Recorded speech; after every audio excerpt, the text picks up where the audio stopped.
Thank you, Mr. Chairman, and thank you to our panel for appearing here today on such an incredibly important topic. With President Trump's executive orders aimed at increasing domestic manufacturing and more resilient supply chains, we've seen a multitude of new investment announcements in the U.S., specifically in the pharmaceutical space. It is for this reason that I'm glad this subcommittee is reviewing the issue today. Access to generic drugs is critical to American patients, as generic medications make up 90% of the prescriptions filled in the U.S., and they are essential to keeping costs down across the healthcare system. During the 118th Congress, this committee put forward a number of ideas to strengthen the supply chain and address drug shortages. One core provision in that legislation was to finally fix the Medicaid generic drug inflation penalty.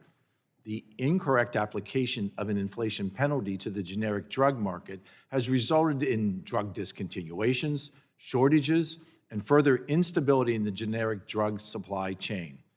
This financial penalty can drive low-margin essential medicines into negative territory, forcing manufacturers to leave markets, which ultimately leaves the patient without the medicines that they need.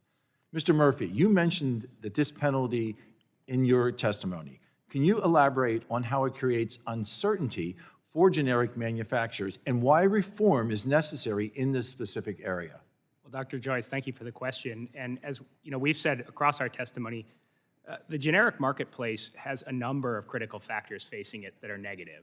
I would think at a broader level, though, when we talk about domestic manufacturing, one of the things we really want to talk more about is how we can move the markets to more appropriately treat generic medicines in the reimbursement system. So we talk about PBM reform, we talk about domestic manufacturing incentives, because it's a critical component of the US market that we don't do enough for. And so we'd love to follow up with your office and talk more about concrete steps we can take. But I think we look at the overall picture of this hearing to say there are lots of structural problems in the market that we need to address.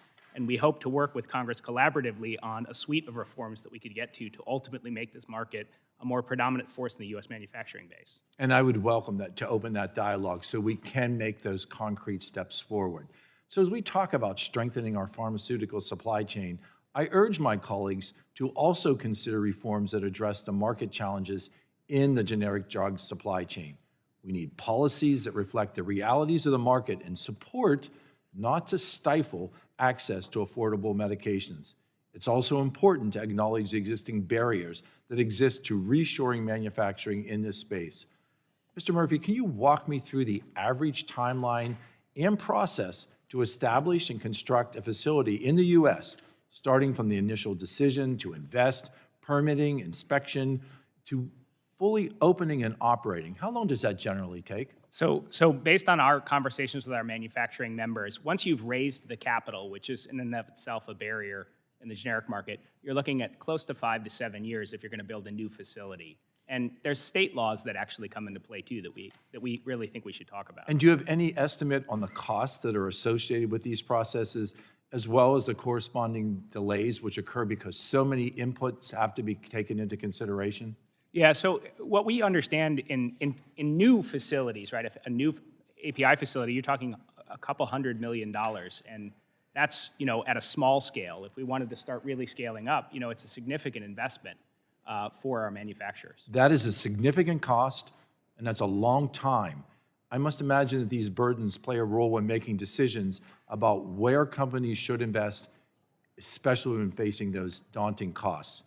With my remaining time, Mr. Murphy, what are the top 3 regulatory burdens that we in Congress could change to improve this process? Yeah, thank you for that question, Dr. Joyce. So one, I think we need to streamline the regulatory review process, both on the environmental, the water quality, as well as the FDA inspections process. It doesn't mean limiting the safety and effectiveness of FDA, but figuring out ways for more complex generic development to be streamlined and prioritized at the agency.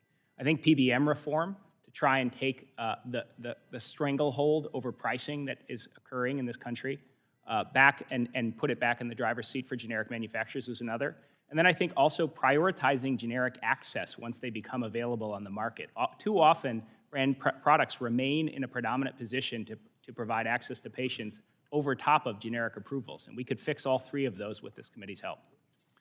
I look forward to beginning this process and to work with you. This committee is dedicated to make sure our patients have access to affordable, efficient medications. I thank the entire panel for presenting here today. Mr. Chairman, I yield back. The gentleman